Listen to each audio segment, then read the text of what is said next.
Shalom, shalom, bien-aimés dans le Seigneur. Soyez bénis ce soir. Nous sommes dans la joie de nous retrouver encore une fois de plus ce vendredi 19 juin 2026 pour un live de fin de semaine, pour clôturer la semaine. Et nous voulons prier avant toute chose. Tendre temps, nous voulons te bénir, te rendre gloire et grâce de ce que tu es bon pour nous et pour mon frère et ma soeur. Tu nous as protégés, gardés durant toute la semaine et c'est notre devoir que de revenir auprès de toi ce soir pour te dire merci Seigneur. Merci pour ton amour, merci pour la grâce que tu nous as accordée. Merci pour la paix que tu as instaurée au milieu de nous, Père. Nous voulons t'abandonner ce moment. Viens régner en puissance et en maître du début jusqu'à la fin de ce live. Que toi, ce puisse encore régner abondamment dans nos cœurs. Nous te bénissons pour ton amour. Dans le nom de Jésus, nous t'avons prié. Amen. Amen, amen, amen. Bienvenue dans le Seigneur. Je crois que tout le monde vit et subit ces derniers temps cette forte canicule qui tombe sur nous. On ne peut que remercier le Seigneur parce que tout vient du Seigneur. La Bible dit que rien ne peut arriver sans que le Seigneur ne puisse l'autoriser, le permettre. Donc Dieu a permis que nous puissions avoir une forte chaleur ce jour ici en Europe. Nous lui rendons grâce. Nous voulons partager la parole de Dieu ce soir dans le livre de Jean, chapitre 8, du verset 3 jusqu'au verset 11.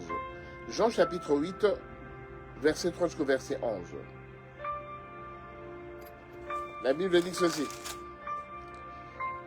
Alors les scribes et les pharisiens amenèrent une femme surprise en adultère et la plaçant au milieu du peuple, ils dirent à Jésus, « Maître, cette femme a été surprise en flagrant délit d'adultère. Moïse, dans la loi, nous a ordonné de lapider de telles femmes. Toi donc, que dis-tu » Il disait cela pour l'éprouver, mais afin de pouvoir l'accuser. Mais Jésus, s'étant baissé, écrivait avec le doigt sur la terre. Comme il continuait à l'interroger, il se releva et leur dit, « Que celui de vous qui est sans péché, jette le premier la pierre contre elle. » Et s'étant de nouveau baissé, il écrivait sur la terre. Quand ils entendirent cela, accusés par leur conscience, ils se retirèrent un à un, depuis le plus âgé jusqu'au dernier. Et Jésus resta seul avec la femme qui était au milieu. Alors s'étant relevé, et ne voyant plus que la femme, Jésus lui dit, « Femme, où sont ceux qui t'accusaient? Personne ne t'a-t-il condamné ?» Elle répondit, « Non, non Seigneur. » Et Jésus lui dit, « Je ne te condamne plus. Je ne te condamne pas non plus. Va et ne pêche plus. » Nous avons déjà entendu parler de cette histoire plusieurs fois dans nos prédications, dans nos assemblées, dans des séminaires et ainsi de suite.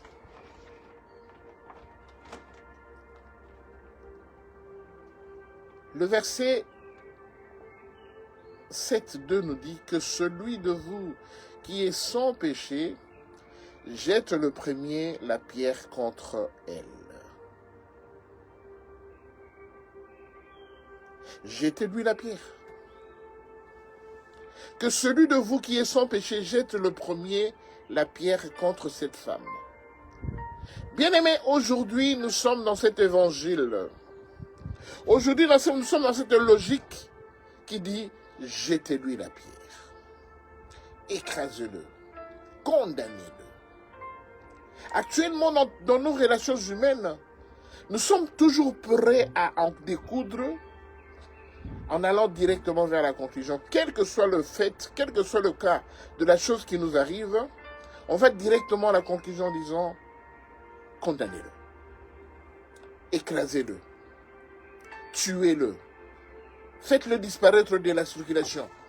Qu'on n'entende plus parler de lui. Bien-aimé, l'homme est devenu tellement méchant qu'aujourd'hui, même dans nos relations au niveau de nos assemblées, dans nos relations entre chrétiens, entre serviteurs de Dieu, nous sommes dans ce langage ces derniers temps. Jetez-lui la pierre. Ça veut dire que, bien aimé, dans nos cœurs, le pardon n'existe plus. La doctrine de pardonner, d'effacer, d'oublier, cela n'existe plus dans nos cœurs, bien aimés. Vous savez, nous sommes dans les temps de la fin. Et dans le temps de la fin, il y aura beaucoup de méchanceté dans le cœur des hommes. Il y a tellement beaucoup de méchanceté dans nos cœurs, bien-aimés, que même le Christ, je crois, il se pose la question se disant, mais qu'est-ce qu'il arrive auprès de mes serviteurs? Pourquoi vous êtes animés de tellement de méchanceté? Je ne sais pas si c'est à cause du changement climatique. Parce qu'aujourd'hui, nous sommes à près de 32-33 degrés en Belgique. Ce qui arrive très rarement. Est-ce que ce n'est pas le climat qui pousse les gens à se comporter comme ça? Ce n'est pas le soleil qui frappe tellement fort sur nos fronts que cela nous pousse à adopter des comportements tellement inhumains, des comportements tellement contraires à l'amour du Seigneur. Je ne sais pas si c'est à cause de ça. C'est comme si nous sommes des personnes qui sommes droguées. Le soleil nous a tellement chauffé les nerfs, chauffé dans la circulation. Les cerveaux sont tellement en chaleur que l'être humain ne sait plus se maîtriser. Jésus a dit à ses pharisiens, il leur a dit, jetez-lui la pierre, si toi tu n'as jamais péché. Vous savez, dans le monde on dit, avant, dans la Bible on dit, avant d'enlever la paille qui est dans l'œil de ton voisin, commence d'abord par enlever la poutre qui est dans ton œil à toi. Bien aimés, nous sommes devenus tellement inconscients que nous ne nous rendons même pas compte que nous sommes nous-mêmes fautifs. Nous sommes nous-mêmes pécheurs. Nous croyons que nous sommes excellents. Nous croyons que nous sommes sans défaut, sans tâche.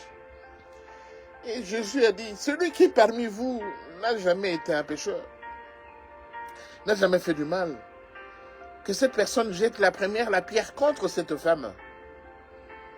Jésus nous a amenés dans la méthodologie, dans la politique de l'amour. Jésus nous a amenés dans l'enseignement de l'amour. Et bien aimé, la Bible dit que quand Jésus leur a dit cela et que Jésus a continué dans ce qu'il était en train d'entreprendre, la Bible nous dit que chacun a commencé à s'interroger à l'intérieur de lui-même. Est-ce que je suis clean? Est-ce que je suis propre? Est-ce que je suis sans défaut? Vous savez bien, même bien aimé, le Seigneur a permis que je puisse avoir des enfants. Et par moments, même pas par moments, je leur dis tous les jours, si vous trouvez que je me comporte trop dur vis-à-vis de vous, ou bien je me comporte d'une façon tellement humiliante vis-à-vis de vous, arrêtez-moi et dites-moi, papa, là tu as exagéré. Hier, en présence des invités qui avaient à la maison, tu m'as dit ceci, cela. Cela ne m'a pas plu. J'essaie de te regarder pour te pousser à t'arrêter. Non, tu continues à parler de plus belle. Je n'étais pas d'accord avec ça. Cela ne m'a pas fait du bien. Je n'étais pas content. Et bien aimé, je suis parmi les personnes qui sont, c'est pas pour me vanter, mais les gens qui me connaissent. Je suis parmi les personnes qui reconnaissent directement la faute que j'ai commise. Et je suis parmi les personnes qui essaient de retrouver, de remettre de l'ordre entre moi, dans mes relations entre moi et mes proches.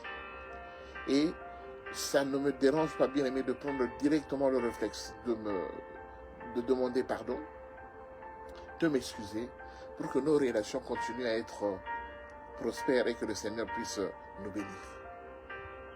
Mais aujourd'hui, parmi nous, il y a de ceux-là, surtout parmi nous les serviteurs, il y a de ceux-là qui ne supportent, mais alors ne supportent pas qu'un subalterne, qu'un inférieur par rapport à lui puisse lui adresser, lui dire la vérité. Lui dire la vérité par rapport à quelque chose qui s'est passé. Parmi nous, nous sommes devenus intolérants à la frustration, comme on dit en psychiatrie. Nous sommes devenus intolérants à la frustration, que nous supportons difficilement que quelqu'un puisse nous recadrer. Or, ça fait partie de notre vie. Donc, bien aimé, Jésus a dit, jetez-lui la première, la pierre, jetez-lui la pierre. Aujourd'hui, le monde te dit, jetez-lui, écrasez-le, qu'on n'entende plus parler de lui. Quelle méchanceté. La Bible dit que j'écrirai ma loi dans leur cœur, ils seront mon peuple et je serai leur Dieu. Mais bien aimé, la loi de Dieu qui est dans ton cœur, est-ce que tu ne te rends pas compte que le Seigneur ne veut pas de ton comportement? La fois passée, je vous ai dit, quand il viendra prendre son église, le mari s'en ira, la femme va rester. Deux amis proches, il y en a un qui s'en ira, qui sera enlevé, et l'autre va rester. Et ça sera la tribulation pour ceux qui vont rester sur la terre, avant que leur Seigneur ne revienne pour un deuxième enlèvement plus tard. Alors c'est ainsi que, dans leur conscience, ils se rendent compte que nous ne sommes pas propres, nous ne sommes pas clean. Et chacun est parti. Chacun a laissé la femme. On nous dit toujours que la loi tue, mais l'esprit vivifie. Parce que la loi de Moïse disait que dans ce genre de comportement, la femme qui avait péché devait être lapidée. Je suis tout à fait d'accord. Mais si la femme avait péché, elle avait péché avec un homme. Mais pourquoi on ne condamne pas l'homme, mais on condamne seulement la femme? La femme, c'est un être humain que Dieu a créé au même niveau que l'homme. Mais on condamne facilement la femme, mais l'homme, on ne le condamne pas. Ça, c'est le fait que les hommes sont tellement des machos, tellement des... Ils veulent tout diriger, ils veulent tout voir, ils veulent tout condamner, ils veulent tout... Non, bien aimé, la femme aussi a son mot à dire. La femme aussi a son mot à dire. Nous ne devons pas continuer à être comme dans l'ancien système, où la femme n'avait rien à dire et l'homme avait tout à dire. Non. La femme est une personne que Dieu a créée. C'est ainsi que ces derniers temps, il y a beaucoup de débats sur le fait qu'est-ce que la femme peut prêcher à l'église? Est-ce que la femme peut être pasteur, peut diriger une assemblée? Il y a beaucoup de débats, je ne rentre pas dans ce débat. Mais c'est sûr que la femme a également son mot à dire. Parce que Dieu l'a créé auprès de l'homme pour qu'il soit une aide semblable par rapport à l'homme. L'homme aussi, c'est une aide semblable par rapport à la femme. C'est ainsi que, bien aimés, ils se sont rendus compte qu'ils étaient tous des pécheurs. Et chacun est parti. Jésus a démontré que, bien que la loi existe, mais je ne suis pas venu pour abolir la loi, mais pour l'accomplir. Je vais prendre ce qui est bien, j'enlève. Ce qui est bien, je garde. Ce qui est mauvais, j'enlève. Et Jésus a réagi comme cela. C'est ainsi qu'il a dit que parmi les 10 commandements que vous avez reçus, il y en a 2 qui sont le plus importants. Le premier, c'est aimer Dieu de tout ton cœur, de toute ton âme, de toute ta force. Et le second, c'est aimer son prochain comme on s'aime soi-même. Il n'y a que les 2 là. Ça résume tous les 10 commandements, tous les 670 commandements qu'on a reçus. Mais il n'y a que les 2 qui les résument. Aimer Dieu et puis aimer son prochain. Point barre. Parce que si on a ça, si on développe ça, il n'y aura pas de guerre dans le monde. Le monde sera parfait ces derniers temps. À l'heure où un pays vise à envahir l'autre, à lui prendre toutes ses richesses au détriment des Occidentaux et tout ça, bien aimé, si on avait de l'amour, chacun devait rester dans son coin. Chacun devait se contenter des richesses que Dieu lui a données dans son pays. Mais comme nous sommes dans la jungle, c'est comme si nous sommes dans la jungle, dans une arène où on met deux personnes à se battre jusqu'à ce que l'une des deux personnes soit tuée. C'est la loi actuellement.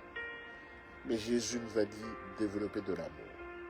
Et Jésus a dit à cette femme, ceux qui voulaient te condamner, ils sont tous partis. Comme je te dis ce soir, le Seigneur nous dit ce soir, ceux qui nous condamnent tous les jours, ceux qui nous envoûtent, ceux qui parlent mal de nous tous les jours, ils sont là, mais devant le Seigneur, ils n'ont rien à faire, ils n'ont aucun droit sur toi. Alors Dieu te dit, ceux qui te condamnaient, ceux qui voulaient ta mort, ceux qui voulaient t'abattre carrément, que tu n'existes plus dans ce monde, ceux-là sont partis. Ils ne t'ont pas condamné. Moi non plus, je ne te condamne pas. Mais ne pêche plus. Et c'est le grand mot. C'est par là que nous allons terminer cet enseignement. Ne pêche plus. Bien-aimés, nous sommes tout le temps tirés par le péché. Tirés par le péché. Comme disait l'apôtre Paul, je sens une force en moi qui me pousse à faire ce que je ne veux pas faire. Je résiste à la loi de mon entendement. Je sens en moi une puissance qui me pousse à faire ce que mon cœur ne veut pas faire. Le Seigneur nous demande, résistez au diable et il fera loin de vous. Bien-aimés, des fois nous tombons dans le péché, mais en fait, quelque part, nous sommes conscients qu'au moment où nous pratiquons le péché, nous pratiquons l'acte, le Saint-Esprit dans notre cœur nous dit, mon frère, tu as péché. Ma soeur, tu pêches. Arrête, ne fais pas ça. Mais nous sommes faibles par rapport à ça. Le Seigneur te dit à la femme, ne pêche plus. Je ne te condamne plus, mais ne pêche plus. Quand tu sens ces envies de te pousser à la débauche et à l'impudicité, le plus grand péché, c'est le plus grand tourmenteur, le péché qui nous tourmente beaucoup, c'est surtout l'impudicité. Et Jésus a dit à cette femme, je ne te condamne pas non plus, mais ne pêche plus. Ne pêche plus. Bien-aimé, aujourd'hui, tu es l'objet de la risée de tout le monde. Tu es l'objet des moqueries de ton entourage, de ton mari, de ta femme, de tes enfants. Tu es l'objet de moqueries de la part de tes amis, de membres de ta famille, à cause d'une situation qui est passée ou à cause de ton état.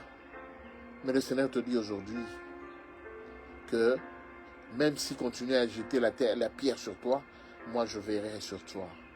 Je veillerai sur toi. Parce que moi je t'aime. Jésus te dit ce soir, il t'aime. Alors, enlève toutes les pensées négatives qui pilulent dans ta vie. Enlève toutes les pensées négatives qui te poussent à commettre le péché. Enlève tous les péchés négatifs qui t'empêchent de vivre sainement la paix que le Seigneur a mis dans ton cœur. Il te dit aujourd'hui, je viens à toi, je suis avec toi. Ne promène plus de regard mon cœur, parce que moi, Dieu, je suis au-dessus de tout cela. On va continuer à te jeter la pierre. On va continuer à t'humilier, à te calomnier, à te dénigrer. On va continuer à t'écraser comme du froment.